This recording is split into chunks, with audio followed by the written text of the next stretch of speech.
Hi guys, இந்த வீடியோவில் பார்த்தீங்கன்னா போஸ்ட் ப்ரொடக்ஷனை பற்றி பார்க்கலாம். ரொம்பவுமே இன்ட்ரெஸ்டிங்கான சூப்பரான வீடியோ தான். வீடியோவை ஸ்கிப் பண்ணாமல் ஃபுல்லாக பாருங்கள். கண்டிப்பாக போர் அடிக்காமல் மேக்ஸிமம் எவ்வளோக்கு எவ்வளோ தெளிவாக புரிய வைக்கணும் அப்படிங்கிறத பொறுத்து நான் ஸ்மூத்தாகவே கொண்டு போகிறேன். ஃபர்ஸ்ட் இந்த வீடியோவில் நம்ம பார்க்க வேண்டியது ஸ்கை ரீப்ளேஸ்மெண்ட் ஃபர்ஸ்ட் முக்கியமாக பார்க்கணும். ஸ்கை ரீப்ளேஸ்மெண்ட்டுக்கு ரொம்ப முக்கியமானது என்னன்னா, இந்த லேயர் இருக்குது பார்த்தீங்களா, நான் அதோட டிஃபால்ட்டாக இருக்கிற ஸ்கையை டெலிட் பண்ண போகிறது கிடையாது. அதாவது எரேஸ் டூல் வச்சு டெலிட் பண்ண போகிறது கிடையாது. டெம்பரவரியாக மாஸ்க் பண்ணி ஹைட் பண்ண போகிறேன். அது எப்படி ப்ரோ பண்ணுறது அப்படின்னு பார்த்தீங்கன்னா, எப்பயுமே ஒரிஜினல் அந்த இதில் ஒர்க் பண்ணக்கூடாது, டேமேஜ் பண்ணக்கூடாதுன்னு நிறைய பேர் சொல்லுவாங்க.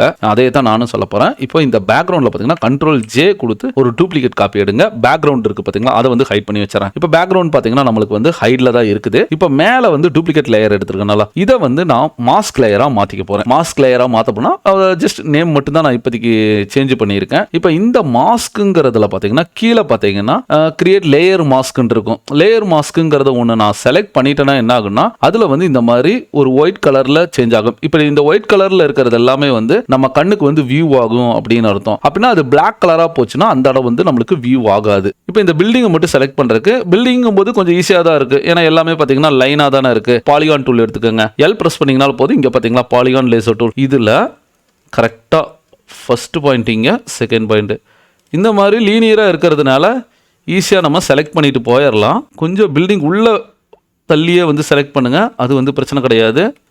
இப்போ இந்த இடத்துல எல்லாம் பார்த்தீங்களா ஜூம் பண்ணி கரெக்டாக பாலிகான்ங்கும் போது ஒரு பாக்ஸ் டைப் தானே. இதெல்லாமே சின்ன டீட்டெயில் ஒர்க்குக்காக செலக்ட் பண்ணுறது. கொஞ்சம் டைம் எடுத்துட்டாலும் பரவாயில்ல.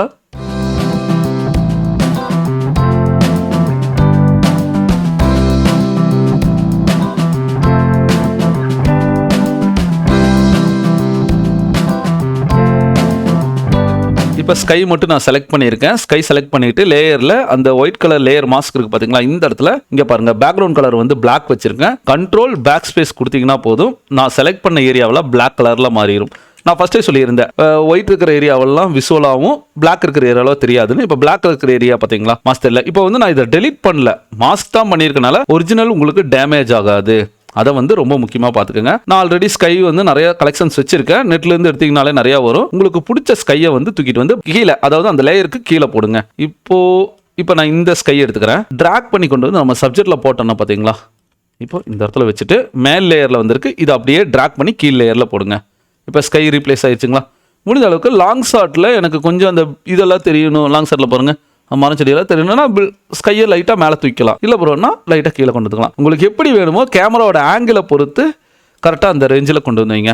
எனக்கு இந்த ரேஞ்ச் ஓகே ஆயிடுச்சு. இப்போ இந்த ஸ்கையோட ரிஃப்ளெக்ஷன் அடிக்குதான்னு கேட்டால் கண்டிப்பாக கிடையாது. அந்த ஸ்கை வேற, இந்த ஸ்கை வேற. அப்படின்னா லைட்டாக அந்த ரிஃப்ளெக்ஷன் கொண்டு வரணுங்கிறதுனால இந்த ஸ்கை இருக்கிற லேயரை நம்ம பில்டிங்க்கு மேலே தூக்கிட்டு போயிடுறேன். இப்போ கண்ட்ரோல் டி ரைட் கிளிக் பண்ணி ஃப்ளிப் ஹரிசாண்டல், அப்படியே ஆப்போசிட்டில் ஃப்ளிப் பண்ணிக்கோங்க. இப்போ லைட்டாக கீழே வச்சுருங்க. இப்போ நம்ம சப்ஜெக்ட் இது மாஸ்க் லேயராக இருக்கும். ரைட் கிளிக் பண்ணிவிட்டு ரேஸ்டைஸ் லேயராக கொடுத்துட்டிங்கன்னா நார்மல் லேயர் போயிடும். மாஸ்க் லேயர் ரேஸ்டைஸ் லேயர் எப்படி கண்டுபிடிக்கிறீங்கன்னா, லேயர் கீழே பாருங்கள் ஒரு குட்டி ஃபைல் மாதிரி இருக்கா. ரேஸ்டைஸ் கொடுத்தீங்கன்னா அந்த லேயர் வராது நார்மலாக. இப்போ மேலே இருக்கிற பிளாக்கை ரிமூவ் பண்ணோன்னா எரேஸ் டூல் வச்சுக்கோங்க. எரேஸில் ஃபர்தர் கொஞ்சம் ப்ரஷ் சைஸை நல்லாவே பெருசு பண்ணிவிட்டு லைட்டாக எரேஸ் பண்ணி விடுங்க. இப்போ பில்டிங்கில் இல்லை, தரையில் இருக்கிற மாதிரி எரேஸ் பண்ணிட்டா தரையை மட்டும் காட்டிட்டாலே போதும். இவ்வளோ இருக்கிறதெல்லாம் மேலே இருக்கிறதெல்லாம் அழிச்சு விடுங்க. சரி ப்ரோ, இப்போ அழிச்சுட்டாச்சு. இதோட ரிஃப்ளெக்ஷனுக்கு ஃபில்லை நல்லா கம்மி பண்ணிடுங்க. 0 வச்சுட்டு லைட்டாக ஃபில்லை 1 பாயிண்ட் 2 பாயிண்ட் தூக்கிட்டு வாங்க. தூக்கிட்டு வந்ததுக்கப்புறம் இந்த லேயர் இருக்குது பார்த்தா, இதை டபுள் கிளிக் பண்ணிங்கன்னா இந்த லேயர் ஸ்டைல் வரும். லேயர் ஸ்டைலில் பிளண்டிங் ஆப்ஷனில் திஸ் லேயர்னு இருக்குது பார்த்தீங்களா, ஆல்ட்டு பிடிச்சிட்டு இந்த பிளாக் கலரை லைட்டாக இந்த சைடு கொண்டு போங்க. ஒயிட் கலரை லைட்டாக இந்த சைடு தூக்கிட்டு வாங்க. தூக்கிட்டு வரும்போது அது லைட்டாக ஸ்ப்ரெட் ஆகும். நெக்ஸ்ட் என்ன பண்ணலான்னா, பின்னாடி எல்லாம் கொஞ்சம் மரம் இருந்தால் நல்லாயிருக்கும் அப்படிங்கிறது. நான் ஆல்ரெடி பார்த்தீங்கன்னா மரமெல்லாம் கொஞ்சம் டவுன்லோட் பண்ணி வச்சுருக்கேன். பிஎன்ஜி மரமெல்லாம் இதுகளையெல்லாம் அழகாக நம்ம யூஸ் பண்ணி அந்த இடத்துல ஃபினிஷிங் கொண்டு வரலாம்.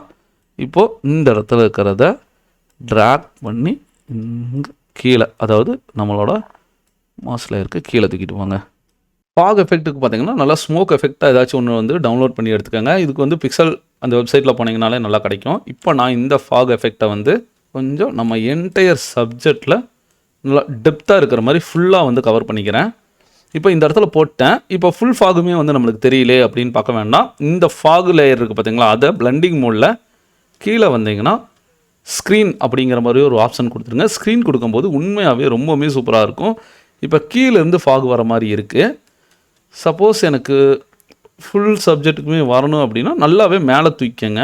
இந்த இதில் வந்து இப்போ இங்கே வந்துருச்சு, பின்னாடி வரலையே ப்ரோ அப்படின்னு கேட்டிங்கன்னா, இதே லேயரை நான் ட்ராக் பண்ணி வீட்டுக்கு பின்னாடி போட்டுறேன். இப்போ மேலே இருக்கிறத கட் பண்ணுறேன். இப்போ பார்த்தீங்களா, வீட்டுக்கு பின்னாடி நல்லா எந்த அளவுக்கு ஃபாக் இருக்கணுமோ நல்லா மேலே போட்டுருங்க. ஃப்ரண்ட்டில் இருக்கிறதுக்கும் லைட்டாக கீழே இறக்கிறேன்.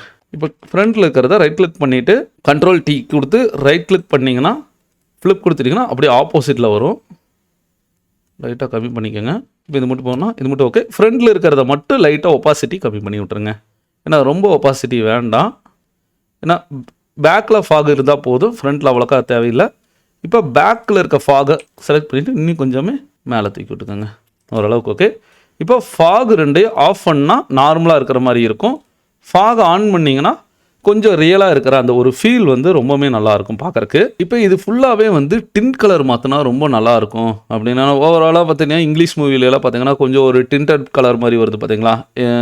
வேணா ஒரு நைட் வியூ ரெண்டருங்கிற மாதிரி கொடுத்தாலும் இல்லை ஈவினிங் ரெண்டர் மாதிரி கொடுத்தாலும், நீங்கள் எந்த வியூ கொடுத்தாலும் எனக்கு அந்த ஒரு டின்டட் எஃபெக்ட் இருந்துச்சுன்னா பார்க்குறக்கு ரொம்பவுமே சூப்பராக இருக்கும். அப்படின்னா அடுத்த லெவலில் நம்ம பிக்சர் எடுத்துகிட்டு போகிறக்கு ஃபஸ்ட் லேயர், அதாவது இது எல்லாத்துக்குமே டாப் அண்ட் லேயரில் கீழே பாருங்கள் அட்ஜஸ்ட்மெண்ட் லேயர் இருக்குது பார்த்தீங்களா. இதில் மேலேருந்து கீழே வந்தீங்கன்னா சாலிட் லேயர் அப்படின்னு ஒன்று இருக்குது. இதை வந்து கொடுங்க. சாலிட் லேயர்னால் ஃபுல்லாகவே எம்டி லேயர். இதில் உங்களுக்கு என்ன கலர் வேணும் டின்ட்டு, நான் ஒரு ப்ளூ கலர் வைக்கிறேன், அப்புறம் கூட கலர் மாற்றிக்கலாம். இப்போ கொடுத்தோன்னா பார்த்தீங்களா கலரில் வந்து மாஸ்கில் மாதிரி இருக்கும். இப்போ இந்த லேயரில் கலர் சூஸ் பண்ணிவிட்டு சாஃப்டன் வந்து ஆட் பண்ணிக்கோங்க. சாஃப்டன் ஆட் பண்ணிங்கன்னா கொஞ்சம் லைட் கொஞ்சம் நல்லா தெரியும். சாஃப்டன் மட்டும்தான் ஆட் பண்ணலாம், சாஃப்டன் மட்டும் ஆட் பண்ணணும் கிடையாது, சாஃப்டன் ஆட் பண்ணலாம். இல்லை மல்டிபிள் ஆட் பண்ணிங்கன்னா நல்லா டார்க் மோடு வந்துடும். ஸ்க்ரீன் ஆட் பண்ணிங்கன்னா ரொம்ப ஸ்க்ரீன் வந்து வேண்டாம், ஸ்க்ரீன் அதிகமாக யூஸ் பண்ணாதீங்க, ஏன்னா லைட்டர்னு தூக்கிட்டு வரும். அதாவது ரொம்ப நைட் வியூ ரெண்டரிங் வேணும்னா மல்டிபிள் அப்படின்னு கொடுங்க. ஏன்னா இது எல்லாமே வந்து டார்க் ஏரியாவை வந்து மென்ஷன் பண்ணும். மல்டிபிள் கொஞ்சம் பெட்டராக இருக்கும். அதுவே சாஃப்டன் கொண்டு வந்துட்டிங்கன்னா கொஞ்சம் ஈவினிங் டைமில் இருக்கிற மாதிரி இருக்கும். நம்மளுக்கு ஈவினிங் டைம் இருக்கிற மாதிரி எஃபெக்ட் வேணும், அதனால் இது கொடுத்துட்றேன். இப்போ கொடுத்துட்டு இதோட ஒப்பாசிட்டியை லைட்டாக கம்மி பண்ணுங்கள், ரொம்ப அதிகமாக வேண்டாம். ஒரு 75% இருந்துச்சுன்னா போதும். இப்போ இதை ஆஃப் பண்ணி காட்டுறேன் பாருங்க. நார்மலாக இருக்கிறக்கும் 75% இருக்கிறக்கும் எந்த அளவுக்கு இருக்குது. இப்போ இது வந்து இன்னும் கொஞ்சம் பேக்ரவுண்டோட மெர்ஜ் ஆகணும் அப்படின்னு நினச்சிங்கன்னா, ஏன்னா கலர் டிண்ட் எப்போயுமே மெர்ஜ் ஆகாது, லைட்டாக மெர்ஜ் நம்மளாக தான் மேனுவலாக மெர்ஜ் பண்ணணும். அதுக்கு இந்த லேயரில் டபுள் கிளிக் பண்ணிங்கன்னா கடைசி எம்டி இதில் வச்சுட்டு லேயர் ஸ்டைல் அப்படின்னு ஒன்று வருங்க. லேயர் ஸ்டைலில் பிளண்டிங் இருக்குதுல்ல, இதில் திஸ் லேயர் இருக்குது பாருங்கள். இந்த லேயரை நம்ம இந்த ஏரியாவை ஃபுல்லாக கம்மி பண்ணிங்கன்னா சாஃப்டன் வரும். இந்த ஏரியாவை ஃபுல்லாக ஒயிட்டை கண்ட்ரோல் பண்ணுறது, பிளாக்கு ஒயிட்டை கண்ட்ரோல் பண்ணுறது. நான் ஆல்ட்டை பிடிச்சிட்டு இங்கிருந்து இழுக்கிறேன். இந்த இதுவே வந்து டபுளாக பிரியும். லைட்டாக பேக்ரவுண்டோடவே உங்களுக்கு கலர் வந்து மெர்ஜ் ஆகும், லைட்டாக மைல்டாக தெரிகிற மாதிரி இருக்கும் மெர்ஜ் ஆகிறது. இப்போ நான் ஆஃப் பண்ணி காட்டுறேன், ஆன் பண்ணுறேன். இப்போ ஒப்பாசிட்டி நீங்கள் ஃபுல்லாக வச்சாலும் உங்களுக்கு கூல் எஃபெக்ட் தான் வரும், ரொம்ப டார்க் எஃபெக்ட் வராது. நீங்கள் என்ன தான் சாஃப்ட் லைட்டுங்கிற பிளண்டிங் மோடு வச்சாலும் திஸ் லேயர், அதாவது லேயர் ஸ்டைலில் போய் திஸ் லேயரை வந்து ஒப்பாசிட்டி லைட்டாக பிளாக் கலரில் கம்மி பண்ணுங்கள், ரியலாக மெர்ஜ் ஆகிற மாதிரி இருக்குது. இப்போ கலர் டோன் மாற்றினா நல்லா இருக்குமா? கண்டிப்பாக நல்லாயிருக்கும். இதை டபுள் கிளிக் பண்ணிங்கன்னா கலர் பேலட் ஓப்பன் ஆயிரும். உங்களுக்கு பிடிச்ச கலர் என்ன கலர் டோன் வச்சாலும் அந்த கலர் டோனுக்கு வந்து ரியலாக இருக்கிற அந்த ஒரு ஃபீல் பார்த்தீங்கன்னா ரொம்பவே நல்லாயிருக்கும். இந்த ப்ளூ கலர் மட்டும்தான் நம்மளுக்கு யூஸ் ஆகுமான்னு கேட்டால் இது வந்து ஒரு ஆப்ஷன், இந்த ஆப்ஷனையும் கற்றுக்குங்க. இது இல்லாமல் இன்னொரு ஆப்ஷன் இருக்குது. இதுவே இங்கே கிளிக் பண்ணிவிட்டு கலர் பேலன்ஸ்னு ஒன்று இருக்குது. இதுக்குள்ளே போனீங்கன்னா நம்ம ஷேடோ முதல் கொண்டு வந்து கட் பண்ணலாம். இதில் வந்து மிட்டோனு, ஷேடோ, அதுக்கப்புறம் பார்த்தீங்கன்னா ஹைலைட்ஸ், இந்த 3 ஆப்ஷன் கொடுத்துருப்பாங்க. மிட்டோன்கிறது பார்த்தீங்கன்னா ஓவராலாக இருக்கிற கலர் பேலன்ஸ் வந்து டோட்டலாக சேஞ்ச் பண்ணும். அதுக்கப்புறம் இப்போ மிட்டோன் மட்டும் தான் மாற்றிருக்கோம், ஷேடோ மாற்றல. ஷேடோ வந்து நார்மலாக இருக்கிறதுல இருக்குது. இப்போ ஷேடோக்கு போயிருங்க. ஃபைனலாக பார்த்தீங்கன்னா ஹைலைட்டுங்கிறது வந்து ஒயிட் கலரில் இருக்குது. இப்படியே இருந்துச்சுன்னா ஓகே, இல்லை ப்ரோ ஹைலைட்டை மாத்திர பியூர் ஒயிட் வேண்டாட்டி ஹைலைட்டை மட்டும் பாருங்கள், ஹைலைட் மட்டும் சேஞ்ச் ஆகுதுங்களா? இல்லை ஹைலைட் வேண்டாம் அப்படின்ட்டிங்கன்னா எல்லாத்தையுமே 0 வச்சிட்டிங்கன்னா நார்மலாக ஹைலைட் வருது. இந்த 2 கலர் டோன் மட்டும் உங்களுக்கு ஆட்டோமேட்டிக்காக சேஞ்ச் ஆகிடும். இப்போது இது எல்லாமே வந்து ஓகே ஆயிடுச்சு. சப்போஸ் இது 2க்கு டிஃப்ரென்ஸ் பாருங்கள். இது வந்து டைரெக்டாக இந்த மாதிரி இருக்கும், அதுவே இது பார்த்திங்கன்னா 2க்கும் வந்து ஒரு சின்ன சேஞ்சஸ் தான். ஓகேங்களா? இப்போது எனக்கு டோன் முதல் கொண்டு எல்லாத்தையுமே மாற்றணும். இப்போ ஒன்ஸ் நான் மறுபடியும் டோன் மாற்றினா கலர் பேலன்ஸில் தான் போய் மாற்றணுமா அப்படின்ட்டுலாம் கிடையாது. இப்போ ஓவராலாக என்டையர் சப்ஜெக்ட்டுக்கு மேலே செலக்ட் பண்ணிவிட்டு Ctrl+Alt+E கொடுங்க. மேலே ஒரு லேயர் வந்துடும். இந்த லேயரில் ஃபில்டர், கேமரா ரா ஃபில்டர் அப்படிங்கிறது ஒன்று வந்து கிளிக் பண்ணுங்கள். இதை கிளிக் பண்ணும்போது டோட்டலாக எல்லா கலர் டோனையுமே வந்து எக்ஸ்போஸ் முதற்கொண்டு எல்லாத்தையும் கண்ட்ரோல் பண்ணலாம். இப்போ இதில் நிறைய ஆப்ஷன்ஸ் இருக்கும். பேசிக்ஸ் போய்க்குங்க. பேசிக்ஸில் வந்து டெம்பரேச்சருங்கிறது வந்து கல்வின் வேல்யூ சேஞ்ச் பண்ணுறது, கொஞ்சம் பிரைட்னஸ் வேணுமா, நல்ல ப்ளூ டோன் வேணுமாங்கிறது. நெக்ஸ்ட்டு டிண்ட் கலரை வந்து இந்த இடத்துல சேஞ்ச் பண்ணிங்கன்னா டோட்டல் கலர் டோன் வந்து சேஞ்ச் ஆகும். அதுக்கடுத்தது எக்ஸ்போசர் ரொம்ப அடிக்குது, ஹைலைட் பண்ணரை மட்டும் லைட்டாக கம்மி பண்ணுறேன். டீட்டெயில் வரக்கு எக்ஸ்போசரெல்லாம் கொண்டு பண்ண வேண்டாம். கலர் டெப்த் வேணும்னா சாச்சுரேஷன் கொடுக்காதீங்க, வைப்ரண்ட்டில் லைட்டாக ஆட் பண்ணுங்கள். கலர் டெப்த்து ரொம்பவுமே நல்லாயிருக்கும். அதுக்கப்புறம் டீட்டெயில் ஒர்க்கு. டீட்டெயிலில் போய் நாய்ஸ் ஏதாச்சும் இருக்குதுன்னா ஸ்மூத்னஸ்க்கு கொஞ்சம் ஆயில் பெயிண்ட் மாதிரி வர்றதுக்கு நாய்ஸ் ரிடக்ஷனை கம்மி பண்ணுங்கள். ஷார்ப்னஸ் கண்டிப்பாக ஆட் பண்ணணும். ஷார்ப்னஸ் ஆட் பண்ணுறது மூலிமா, இப்போ ஷார்ப்னஸ் இல்லையா, ஷார்ப்னஸ் ஆட் பண்ணுறது மூலிமா எட்ஜு ஷார்ப்னஸ் எல்லாம் பாருங்கள் ரொம்ப ஸ்மூத்தாக இருக்கிற மாதிரி இருக்கும். ஆட் பண்ணிங்கன்னா நல்ல ஒரு ஷார்ப்னஸ் வந்து. கலர் கிரேட்ஸ் ரொம்ப ரொம்ப முக்கியம். அங்கே கலர் பேலன்ஸில் பண்ணால் அதே விஷயம் mid tone, shadow, highlight. Mid டோனுங்கிறது பார்த்தீங்கன்னா கலர் டோன் வந்து டோட்டலாகவே உங்களுக்கு மாற்றி கொடுத்துரும். உங்களுக்கு அங்கே டோன் மாற்றினாட்டி கூட இந்த இடத்துல ஏதாச்சும் மாற்றினாலும் கூட ஈஸியாக நீங்கள் டோன் மாற்றி கொண்டு போயிடலாம். இப்போ உங்களுக்கு பிடிச்ச டோன் வச்சுக்கலாம். இப்போ எனக்கு இந்த டோன் ஓகேனா இந்த டோன் ஓகே. அப்புறம் ஷேடோ டோன் மாற்றினா ஷேடோ மாற்றினா தானே அதோட ரியாலிட்டி இருக்கும். ஓகேங்களா. அதுக்கடுத்து ஹைலைட் வேண்டாம், ஹைலைட் ஒயிட்லேயே இருக்கட்டும். இப்போ இந்த மிட் டோனையும் ஷேடோவோட கண்ட்ரோலையும் இங்கே வந்து நீங்கள் லைட்டாக கண்ட்ரோல் பண்ணிக்கலாம்.